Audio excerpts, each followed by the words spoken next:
Hello viewers, welcome to সুকাম sir classes.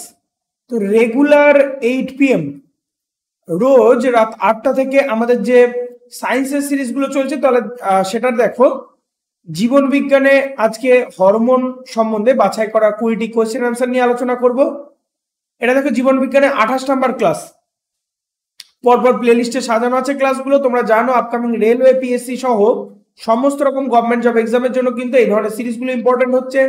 Theory এবং MCQ সহকারে regular এই সিরিজগুলো চলছে, বাইলিঙ্গুয়াল অর্থাৎ বাংলা ইংরেজি একই সঙ্গে। ঠিক আছে, আপকামিং রেলওয়ের সমস্ত exam, ALP, NTPC, group D সহ পুলিশ, পিএসসির সমস্ত রকম এক্সামের জন্য কিন্তু এগুলো ইম্পর্টেন্ট হচ্ছে। ঠিক আছে, তো আমাদের ক্লাস রুটিনগুলো একবার একটু দেখে নাও।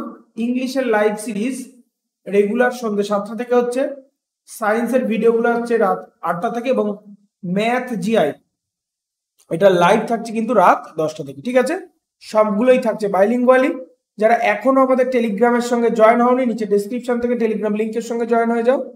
সমস্ত ভিডিও, পিডিএফ, নোটিফিকেশন গুলো এখানে প্রোভাইড করে দেওয়া। ঠিক আছে, তো চলে আসো আজকের 1 নাম্বার কোয়েশ্চেন। আজকের কোয়েশ্চেন নাম্বার 1 আজকে সমস্তটাই হরমোন সম্বন্ধে আছে। দেখো আরআরবি এনটিপিসি 2016-তে আসে। ঠিক আছে, এই ধরনের প্রশ্নগুলো কিন্তু রিপিট হয় সব পরীক্ষাগুলোতে, তো এইগুলোকে নিয়েই আমাদের সমস্তটা করা হচ্ছে। বলেছে নিচের কোন হরমোন থাইরয়েড গ্রন্থি দ্বারা নিঃসৃত হয় না? নিচের কোন হরমোন থাইরয়েড গ্রন্থি দ্বারা নিঃসৃত হয় না? ঠিক আছে, থাইরক্সিন, ক্যালসিটোনিন,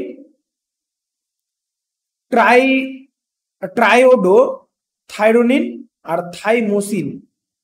ঠিক আছে, তাহলে থাইরয়েড গ্রন্থি দ্বারা নিঃসৃত হয় না হলো থাইমোসিন হরমোন। থাইমোসিন হরমোন কি দ্বারা নির্গত হয়? থাইমাস গ্রন্থি থেকে নির্গত হয়। ঠিক আছে, থাইমাস গ্রন্থি থেকে নির্গত হয় হচ্ছে থাইমোসিন হরমোন। এছাড়া যে হরমোনগুলো আছে থাইরক্সিন, এই সমস্ত হরমোনগুলো কি হয় বলো? এটা মোটামুটি এটা হচ্ছে T4, T3 এগুলোর নাম। হ্যাঁ, আর থাইরক্সিন তো জানি আমরা। তো এইগুলো সমস্তটাই কিন্তু থাইরয়েড গ্রন্থি থেকে নির্গত হয়। তাহলে এর সঙ্গে সঙ্গে আমরা কিন্তু একবারে মুখস্থ করে রাখবো যে থাইরয়েড গ্রন্থি থেকে কোন কোন হরমোন ক্ষরণ হয়। ওকে, চলো পরের কোশ্চেন। আরআরবি যেই 2019-এ আসা, বলেছে যে কোন গ্রন্থি শুধুমাত্র বয়ঃসন্ধি পর্যন্ত সক্রিয় থাকে? ঠিক আছে, কোন গ্রন্থি শুধুমাত্র বয়ঃসন্ধি পর্যন্ত সক্রিয় থাকে? পিনিয়াল গ্রন্থি, থাইমাস গ্রন্থি, পিটিউটারি, হাইপোথ্যালামাস। তো সঠিক উত্তর আমাদের কি হয়ে যাচ্ছে? থাইমাস গ্রন্থি। ঠিক আছে, থাইমাস গ্রন্থি, অর্থাৎ টিনেজার পর্যন্ত থাইমাস গ্রন্থি থাকে।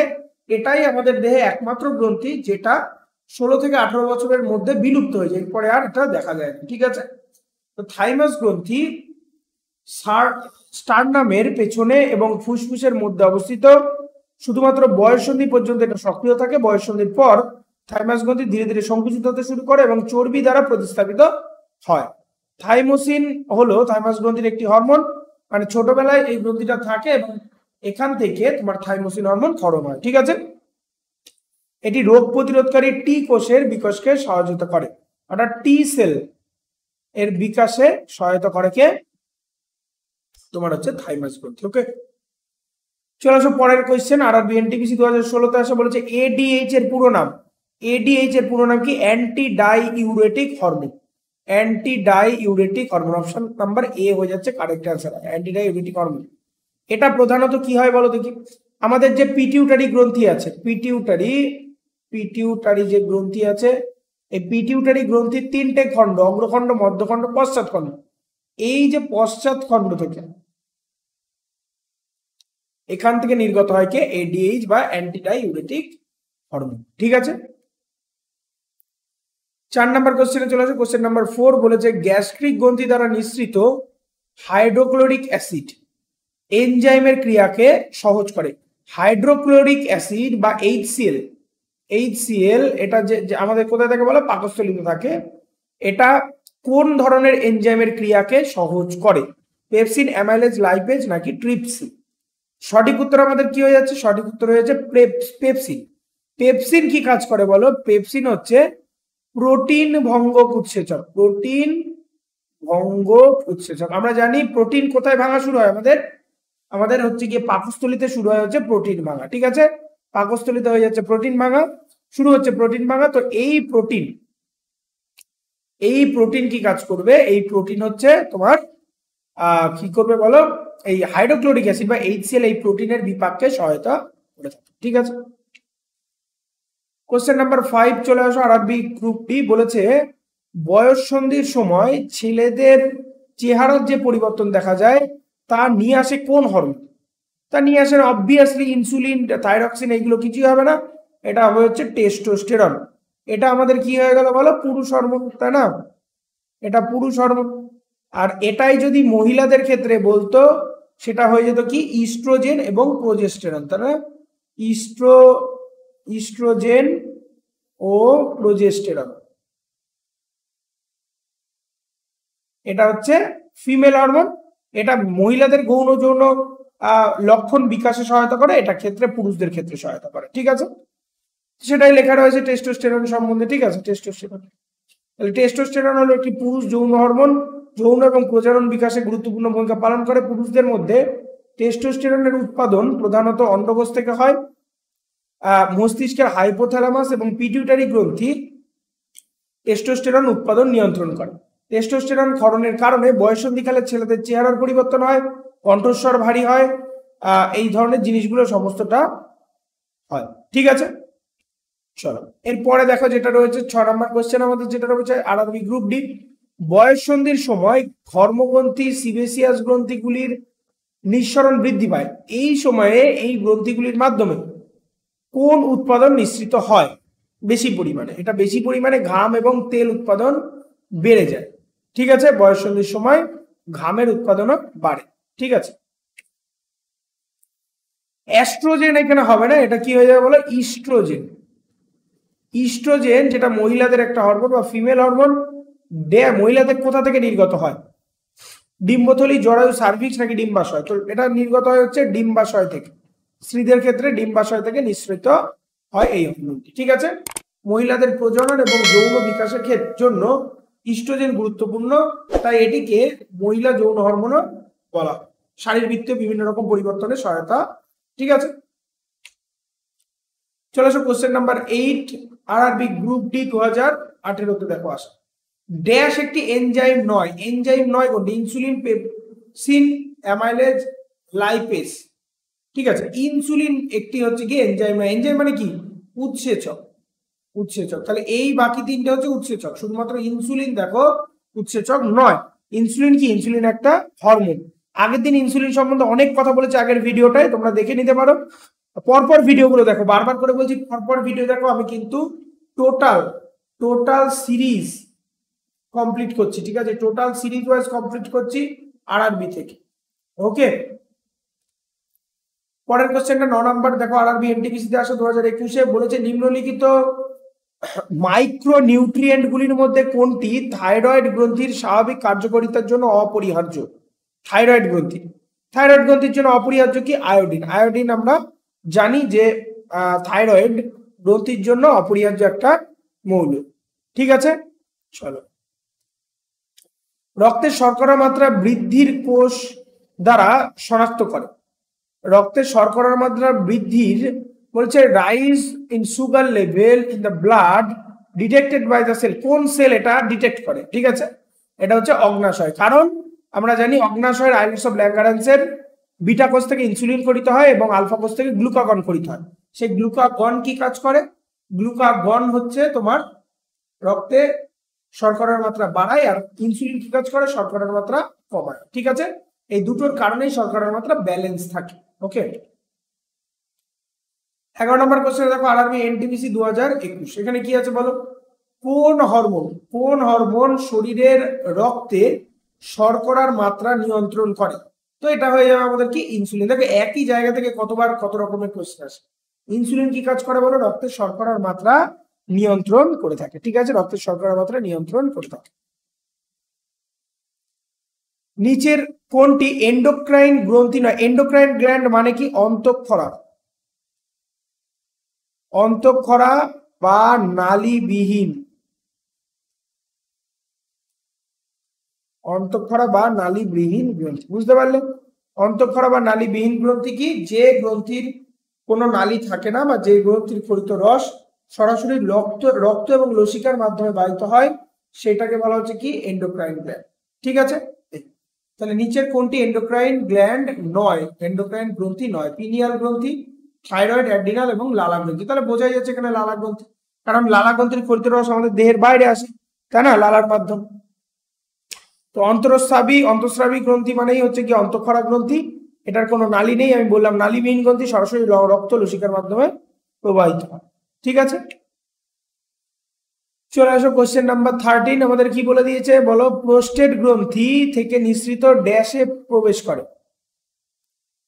প্রোস্টেট গ্রন্থি থেকে নিঃসরণ ড্যাশতে প্রবেশ করে, টেস্টিস, মূত্রথলি, ইউরেটার নাকি রেনাল? সঠিক উত্তর হয়ে যাচ্ছে কি মূত্রনালীতে প্রবেশ করে সরাসরি। ঠিক আছে, প্রোস্টেট হলো একটি ছোট গ্রন্থি যা পুরুষদের মধ্যে পাওয়া যায়, যা লিঙ্গ এবং মূত্রাশয়ের মধ্যে অবস্থিত থাকে। আরআরবি এনটিপিসি 2021 বলেছে কোন হরমোন নিঃসরণে একই সঙ্গে হৃদস্পন্দন এবং শ্বাস প্রশ্বাসের হার বৃদ্ধি পায়? হৃদস্পন্দনও বৃদ্ধি পায় এবং শ্বাস প্রশ্বাসের হার বৃদ্ধি পায়। অ্যাড্রেনালিন, সেরাটোনিন, ইস্ট্রোজেন, এটা এস্ট্রোজেন না, ইস্ট্রোজেন হবে, এবং থাইরয়েড। সঠিক উত্তর কি হয়ে যাচ্ছে অ্যাড্রেনালিন। অ্যাড্রেনালিন গ্রন্থি থেকে অ্যাড্রেনালিন হরমোন ক্ষরণ হয়। ঠিক আছে, অ্যাড্রেনাল গ্রন্থি থেকে অ্যাকচুয়ালি অ্যাড্রেনালিন হরমোন ক্ষরণ হয়, এবং এর ফলে কি হয় বলো, হৃদস্পন্দন এবং শ্বাস প্রশ্বাসের হার দুটোই বৃদ্ধি পায়। ঠিক আছে, দুরকমই বৃদ্ধি পায়। এই যে অ্যাড্রেনাল গ্রন্থি থেকে উৎপন্ন হয় এই হরমোন। ঠিক আছে, 15 নম্বর কোশ্চেনে চলে আসো, বলেছে টেস্টিস থেকে কোন হরমোন নিঃসৃত হয়? Insulin, androgen, thyroxine, testosterone. তাহলে টেস্টিস থেকে টেস্টোস্টেরন হরমোন ক্ষরণ হয়। ঠিক আছে, টেস্টোস্টেরন হরমোন ক্ষরণ হয় কোথা থেকে বলো, টেস্টিস থেকে। ঠিক আছে, 16 নম্বর কোশ্চেনে চলে আসো, বলেছে কি ড্যাশ গ্রন্থি মাস্টার গ্ল্যান্ড নামেও পরিচিত, বা এটাকে প্রভু গ্রন্থিও বলা হয়। প্রভু গ্রন্থি বা মাস্টার গ্ল্যান্ড বলা হয় কাকে? RRB group D 2018। ঠিক আছে, এখানে কি বলেছে, অগ্ন্যাশয়, হাইপোথ্যালামাস, পিটিউটারি এবং অ্যাড্রিনাল। পিটিউটারি গ্রন্থিকে কি বলা হয়? প্রভু গ্রন্থি বা মাস্টার গ্ল্যান্ড বলা হয়ে থাকে। আর হাইপোথ্যালামাসকে কি বলা হয়? সর্বোচ্চ প্রভু গ্রন্থি। ঠিক আছে, সর্বোচ্চ প্রভু গ্রন্থি বলা হয়। ঠিক আছে, এটা বলা হয়। ওকে, তো এখানে কি হয়ে গেল আমাদের উত্তর, পিটিউটারি গ্রন্থিকে বলা হয় কি মাস্টার গ্ল্যান্ড। এটা একটা অন্তঃক্ষরা বা অন্তঃস্রাবী গ্রন্থি। অ্যাকচুয়ালি পিটিউটারি গ্রন্থি অগ্রখণ্ড, মধ্যখণ্ড এবং পশ্চাৎখণ্ড, এই যে তিনটে খণ্ড আছে, এখান থেকে যে হরমোনগুলো ক্ষরণ হয় সারা দেহকে এরাই অ্যাকচুয়ালি সমস্ত ক্রিয়াকলাপ মানে আমাদের চালায়। ঠিক আছে, আচ্ছা, এর ওজন দেখো, এর ওজন প্রায় 0.6 গ্রাম, একদম ছোট। হাইপোথ্যালামাসকে মাস্টার গ্ল্যান্ড বলা হয়। এই যে যেটা বললাম, সর্বোচ্চ প্রভুগ্রন্থি হচ্ছে হাইপোথ্যালামাসকে বলা হয়ে থাকে। ঠিক আছে, 17 নম্বরের কোশ্চেনে চলে আসো, বলেছে যে আরআরবি এনটিপিসি 2021 এই হরমোনগুলির মধ্যে কোনটি জরায়ুর সংকোচন, জরায়ুর প্রসারণকে উদ্দীপিত করে? মানে জরায়ুর সংকুচিত করা, জরায়ু প্রসারিত করা, এটাকে রক্ষা করে কে? Thyroxine, ADH, oxytocin, progesterone. সঠিক উত্তর কি হয়ে যাচ্ছে অক্সিটোসিন। অক্সিটোসিন কি কাজ করে? Female hormone. এটা কি কাজ করে? এটাকে বলা হয়, এটা হচ্ছে জরায়ু সংকোচন এবং প্রসারণকে সহায়তা করে। অক্সিটোসিন জরায়ু সংকোচনে ভূমিকা পালন করে। প্রায়ই প্রেমের হরমোন বলা হয়ে থাকে এটাকে। অক্সিটোসিন বন্ধন, মাতৃত্বের অনুভূতির সাথে যুক্ত। প্রসবকালীন আরেকটি হরমোন নিঃসৃত হয় যার নাম হচ্ছে প্রোল্যাকটিন। ঠিক আছে, এটি আমাদের ভালো বোধ করতে সাহায্য করে, মানে হচ্ছে গিয়ে মানে মন ভালো রাখতে সাহায্য করে যাকে বলে। এটি অনুভূতি এবং আচরণকে লালন পালন করে। রিসেপ্টর কোষগুলি শরীরকে গর্ভাবস্থায় ধীরে ধীরে অক্সিটোসিনের প্রতিক্রিয়া জানতে দেয় এবং তারপর প্রসবের সময় অনেক বৃদ্ধি। ঠিক আছে, 18 নম্বর কোশ্চেনে চলে আসো, নিচের কোন কোন গ্রন্থিটি মানবদেহে অন্তঃস্রাবী গ্রন্থি নামে পরিচিত বা অন্তঃক্ষরা গ্রন্থি নামে পরিচিত? পিটিউটারি আছে যখন পিটিউটারি হবে। ঠিক আছে, বাদ বাকিগুলো কি হয় সব, এ দেখো লালা গ্রন্থি, গর্ভগ্রন্থি, এগুলো সব দেহের বাইরে নিঃসৃত হয়, তাই না? পিটিউটারি গ্রন্থিকে একমাত্র আমাদের এখানে কি বলা হচ্ছে অপশনের মধ্যে, এটা হচ্ছে অন্তঃস্রাবী বা অন্তঃক্ষরা গ্রন্থি বলা হচ্ছে। ঠিক আছে, 19 নম্বর কোশ্চেনে চলে আসো, আরআরবি যেই বলেছে নিচের কোন হরমোনগুলিকে উদ্দীপিত করে সন্তান প্রসবের পর দুধ উৎপাদন করে? ঠিক আছে, ইস্ট্রোজেন, প্রোল্যাকটিন, এন্ড্রোজেন এবং প্রোজেস্টেরন। সঠিক উত্তর হচ্ছে প্রোল্যাকটিন। এটা হচ্ছে দুগ্ধ নিঃসরণ হরমোন। ঠিক আছে, প্রোল্যাকটিন হরমোন সন্তান প্রসবের পর দুধ উৎপাদনে সহায়তা করে থাকে। ঠিক আছে, চলে আসো 20 নম্বর কোশ্চেন, আজকে শেষ কোশ্চেন, আরআরবি যেই 2019 আসা। বলেছে জরুরিকালীন হরমোন বা জরুরি পরিস্থিতিতে কোন হরমোন নিঃসৃত হয়? জরুরি পরিস্থিতিতে নিঃসৃত হয় হচ্ছে অ্যাড্রেনালিন। অ্যাড্রেনালিন হরমোন জরুরি, এটাকে কি বলা হয়? জরুরিকালীন বা আপদকালীন হরমোনও বলা হয়, আপদকালীন হরমোন। ঠিক আছে, জরুরিকালীন বা আপদকালীন হরমোন বলা হয়ে থাকে এটাকে। এবং এটা কি করবে বলো, এটাকে এই হচ্ছে তোমার হচ্ছে এটাকে কি বলা হলো তাহলে? জরুরিকালীন। বা এটা কি হয়, হঠাৎ করে তুমি ধরো কোনো জায়গায় ভয় পেলে বা হঠাৎ করে খুব দুঃখ হলো, তখন এই হরমোন নিঃসৃত হয়ে কি কাজ করে? প্রয়োজনীয় পরিস্থিতি সামাল দিতে সাহায্য করে। ঠিক আছে, বা হৃদ গতিকে একটা ছন্দে আনে। তো এই কাজগুলো করে থাকে বলে এটাকে জরুরিকালীন বা আপদকালীন হরমোন বলা। ঠিক আছে, তো এটা তো বললামই। তো আজকে এই পর্যন্ত, দেখা হচ্ছে নেক্সট ভিডিওতে। ভালো লাগলে অবশ্যই সাবস্ক্রাইব করে বেল আইকন প্রেস করো, লাইক কমেন্ট এবং শেয়ার করো। যারা এখন আমাদের টেলিগ্রামের সঙ্গে জয়েন হয়নি, নিচে ডিসক্রিপশন থেকে টেলিগ্রামের লিংকের সঙ্গে জয়েন হয়ে যাও। সমস্ত ভিডিও পিডিএফ নোটিফিকেশন যা যা করানো এখানে প্রোভাইড করতে হবে। সামনে প্রচুর পরীক্ষা আছে, খুব ভালো করে পড়ো। Be successful in your life.